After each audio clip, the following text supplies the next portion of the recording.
తెలియని కలలను కంటున్నా,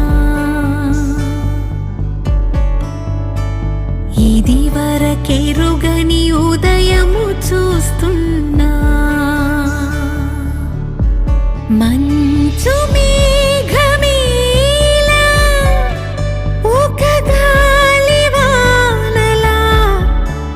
మదిని తాకిలోన మాయేదో చేస్తున్నదే.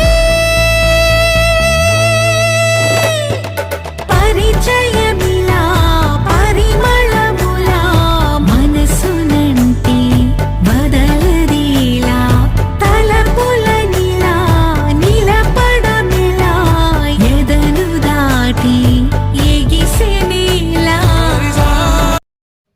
ఈ వీడియో మీకు నచ్చితే please do like, share and subscribe my channel. Thank you.